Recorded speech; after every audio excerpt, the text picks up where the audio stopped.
이동평균선입니다. 이동평균선은 모든 기술적 지표 중 가장 다양하고 널리 이용되는 것 중에 하나로 특정 기간 동안의 평균 가격을 구해 선으로 이은 것입니다. 이동평균선의 특징은 첫째, 추세 변화를 하나의 값으로 압축해서 나타내며 추세 변화를 간단하게 알아낼 수 있다. 이동평균선은 말 그대로 일정 기간 동안의 평균 값이기 때문에 이 이동평균선이 올라가고 있느냐 혹은 내려가고 있느냐에 따라서 추세를 쉽게 알아볼 수 있죠. 추세 지표들은 대체로 보기만 해도 어떤 방향으로 움직이고 있는지를 알 수 있기 때문에 추세를 알아채기 쉬운 지표들이 맞는데, 이동평균선 또한 당연히 정배열에 있으면서 올라가느냐 역배열에서 올라가느냐에 따라서는 조금 다르겠지만 어찌됐건 추세를 그리고 추세의 변화를 간단하게 알아낼 수 있는 지표 중 하나입니다. 둘째, 단기 이동평균선의 움직임은 시장 가격 움직임에 예민하기 때문에 추세의 전환을 일찍 알아챌 수 있지만 정확도와 신뢰도가 낮습니다. 이 말은 가격이 상승의 흐름에 있다가 단기 이동평균선을 하회할 경우에 장기 이동평균선에 비해서 추세의 전환을 빠르게 알아챌 수 있다는 것이죠.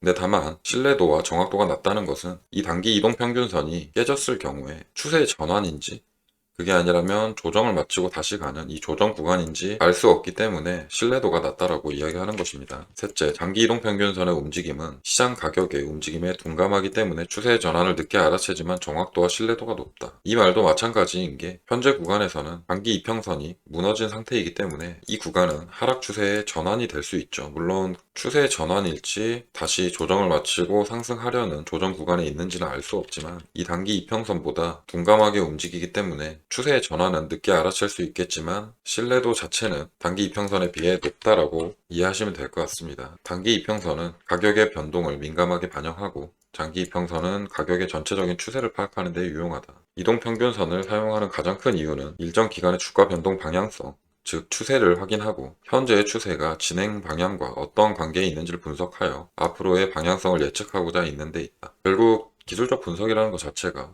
추세를 알아보기 위한 그런 분석 방법이고, 이동평균선 또한 현재의 추세를 확인하고 현재 움직임 자체가 추세를 전환시키는 움직임인 건지, 그게 아니라면 추세에 대한 조정이 나타나고 다시 상승하기 위한 흐름인지를 알아보기 위해 사용하는 지표라는 것입니다. 이동평균선을 이용한 분석 방법입니다. 이동평균선을 활용한 분석 방법에는 배열, 크로스, 지지 저항, 이격도, 그리고 밀집도 분석이 있습니다. 먼저 배열 분석은 이동평균선이 단기, 중기, 장기 순서로 위에서부터 단기, 중기, 장기 이렇게 위에서부터 아래로 배열된 상태는 정배열 상태로, 이는 가격의 움직임, 즉 추세가 상승 추세에 있음을 알 수 있다. 반대로 이동평균선이 위에서부터 장기, 중기, 단기의 순서로 배열된 상태라면 이는 역배열 상태로 추세가 하락 추세에 있음을 알 수 있습니다. 일반적으로 가격의 흐름은 정배열에서 역배열로 전환, 역배열에서 정배열 전환, 다시 역배열, 이 과정으로 순환됩니다. 현재 추세의 이 흐름을 보면 가격이 계속해서 상승하는 이 구간에서는 단기 이평선부터 장기 이평선까지 위에서 아래로 올라오고 있는 상황이기 때문에 이 구간에서는 정배열 상태이고 추세 자체는 상승 흐름에 있는 것이고, 현재 상태에서 단기 이평선이 장기 이평선 근처까지 수렴하고 있는 상태이기 때문에 아직까지는 하락 추세의 전환을 볼 수는 없지만 이 구간에서 가격이 계속 하락한다면 결국 이 구간도 역배열로 바뀔 수 있겠죠. 지금 구간은 역배열의 전환 구간이라고 보시면 될 것 같고, 이 구간에서 가격이 다시 하락 흐름으로 이어진다면 역배열로 완벽히 전환된다라고 생각을 해야 합니다. 아직까지는 하락 추세의 전환보다 여기 올라온 이 추세의 조정 구간에 있다라고 보는 게 훨씬 더 합리적인 판단이겠죠. 반대로 역배열은 장기 이평선부터 단기 이평선까지 위에서 아래로 배열된 상태를 역배열이라고 하며 하락 추세라고 이해하시면 될 것 같습니다. 현재 상황에서는 단기 이평선과 장기 이평선들이 수렴하는 상태로 이 구간에서 다시 한번 상승 추세가 이어지면 단기 이평선이 올라오고 장기 이평선이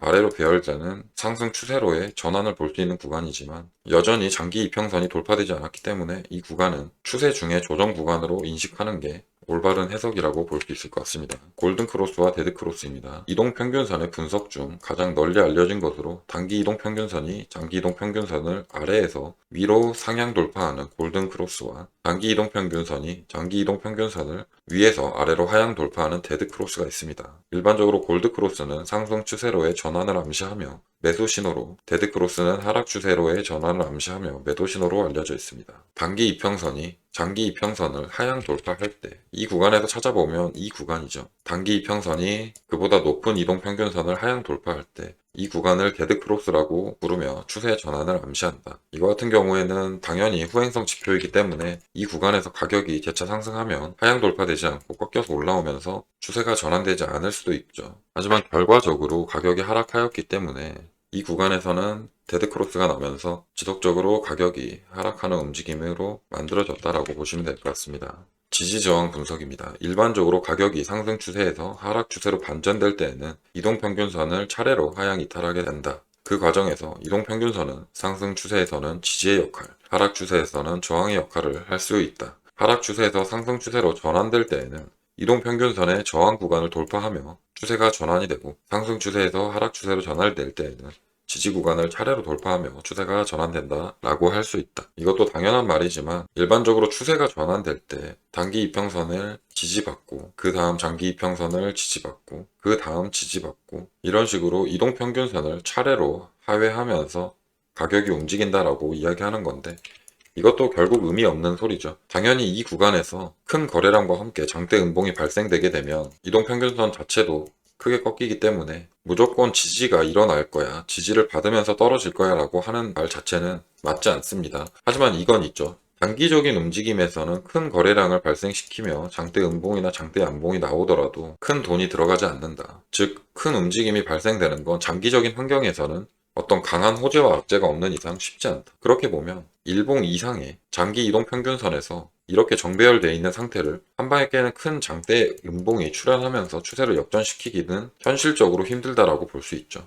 그렇기 때문에 이 지표 매매 자체도 이 흐름을 분석하는 걸 타임프레임 자체를 크게 보는 것이 좋고, 타임프레임 자체를 크게 본다면 이런 이동평균선의 지지 구간을 매수 자리로 보는 것 또한 하나의 방법일 수는 있습니다. 항상 말씀드리지만 이 지표를 이용한 매매든 어떤 타임프레임에서 어떻게 매매하냐가 가장 중요하기 때문에 뭐가 정답이고 뭐가 틀린 방법이다 이런 것보다는 자기가 사용하고 싶은 지표 혹은 자기와 잘 맞는 지표가 있다면 어떤 구간에서 어떤 타임프레임에서 어떻게 매매하는 게 좋은지를 꼭 생각해 보시고 매매하시는 걸 추천드립니다. 이격도 분석입니다. 현재 가격이 이동평균선과 얼마나 괴리되어 있는지를 알 수 있다. 가격과 이동평균선의 괴리가 얼마나 되는지에 따라 현재 시장의 추세가 과매수 혹은 과매도 상태인지 판단할 수 있다. 이도 마찬가지로 이동평균선과 가격의 괴리가 발생했을 때 이 괴리의 크기만큼 가격이 과매수 혹은 과매도돼 있다라고 판단할 수 있다면 하나의 매매 방법으로 사용할 수 있겠죠.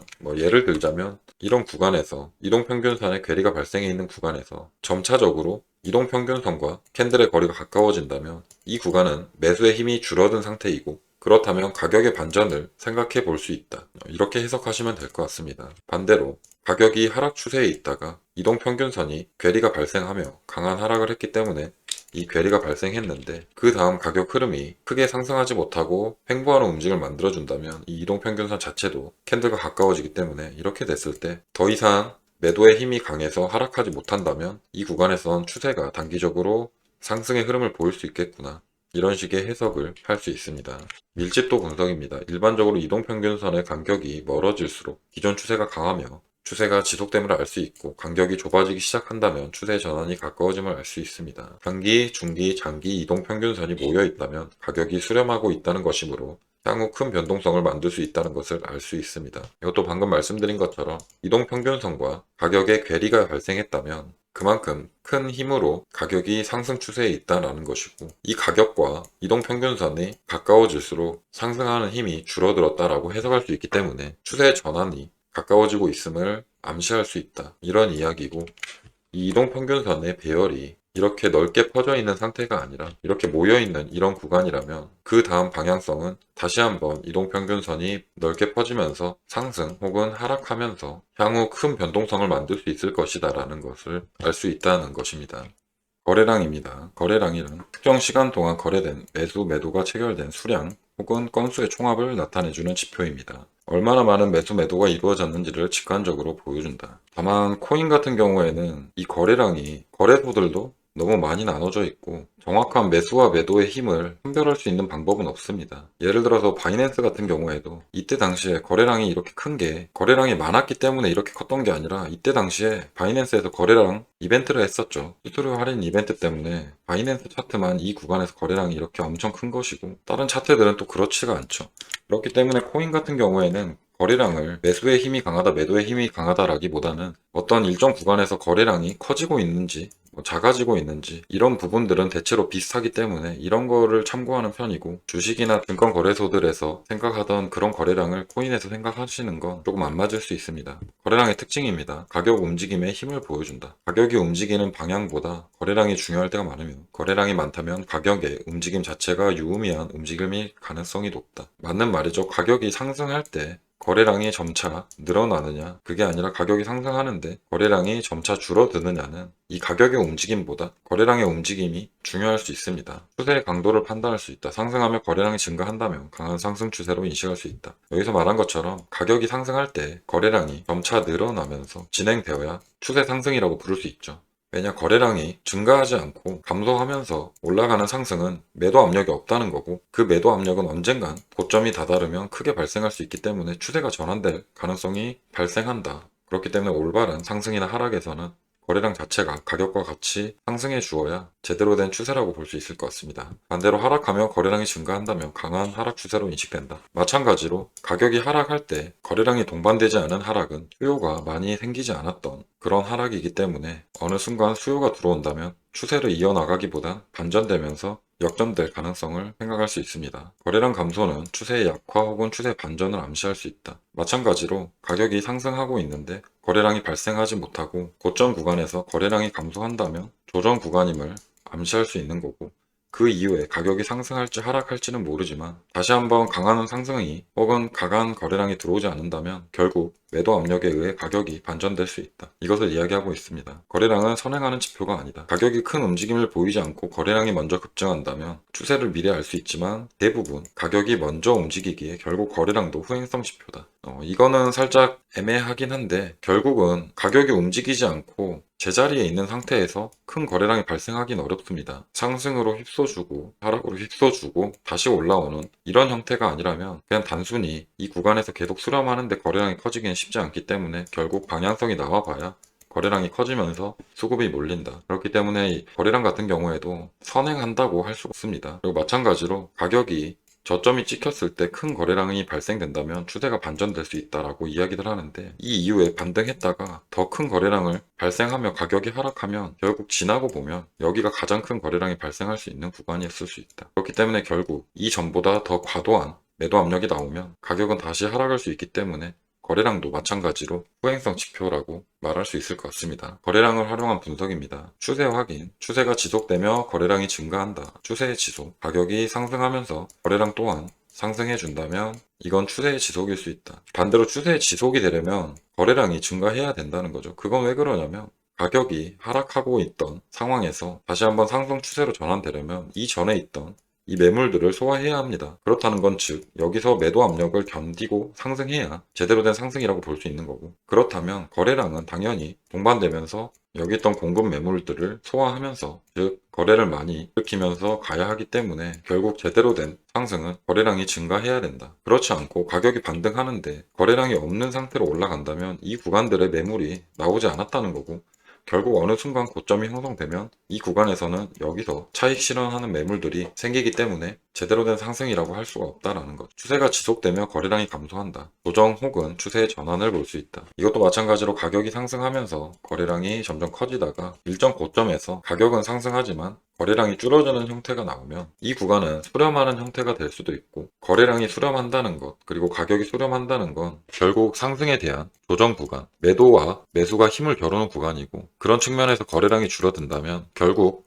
어느 순간 추세가 발생되면 하락이든 상승이든 다시 한번 큰 거래량을 발생시키면서 움직일 수 있다는 거죠. 돌파 신호입니다. 고점 혹은 저점, 지지 혹은 저항 구간을 돌파할 때 거래량이 증가한다면 추세의 신뢰도가 높아진다. 고점 혹은 저점 돌파할 때 거래량이 감소한다면 가짜 돌파의 가능성이 높다. 여기 써져 있듯이 이 부분은 언제, 어떻게, 어느 구간에서 거래량이 발생하냐에 따라 다르기에 명확하진 않습니다. 일전 떨어지던 추세에서 상승 반전될 때 일정 고점을 넘어갈 때 이 구간에서 거래량이 크게 발생해 준다면 추세의 신뢰도가 높다 이런 말이고, 만약 이 구간을 돌파하였지만 거래량이 감소하는 추세라면 여기는 가짜 돌파의 가능성이 높다라는 건데, 결국 이것도 지나봐야 아는 거죠. 이미 이 상승하기 전에 거래량이 부족했다가 상승하면서 터질 수 있는 거고, 마찬가지로 거래량이 감소하였지만 돌파된 이후에 거래량이 상승할 수 있기 때문에 결국 지나봐야 한다. 지지저항의 판단입니다. 특정 가격대에서 거래량이 크게 발생한다면 지지 혹은 저항 구간으로서의 유의미함이 생길 수 있다. 이거는 당연한 거죠. 가격이 하락하다가 일정 구간에서 거래량이 크게 터졌다는 건 누군가 많은 매수를 했다는 거고, 그 말은 매도 물량 또한 많았다는 거죠. 결국 매수와 매도는 똑같을 수밖에 없으니까. 그렇게 본다면 특정 구간에서 거래량이 크게 발생한다면 이 구간은 나중에 지지를 받고 혹은 저항을 받는 구간이 될 수 있다. 이건 매물대나 지지저항의 원리와 똑같기 때문에 길게 설명드릴 필요는 없을 것 같습니다. 거래량은 가격의 움직임과 함께 보고 상관관계를 잘 이해하고 해석을 해야 됩니다. 하지만 이 코인 같은 경우에는 거래소의 개수도 너무 많고 거래량도 다 나누어져 있기 때문에 사실 거래량에 대한 부분은 그냥 거래량의 추세가 감소하고 있느냐 상승하고 있느냐 이런 것만 보면 되지, 상대적으로 크냐 상대적으로 작냐 뭐 정확한 수치가 얼마냐는 크게 중요하지는 않은 것 같습니다.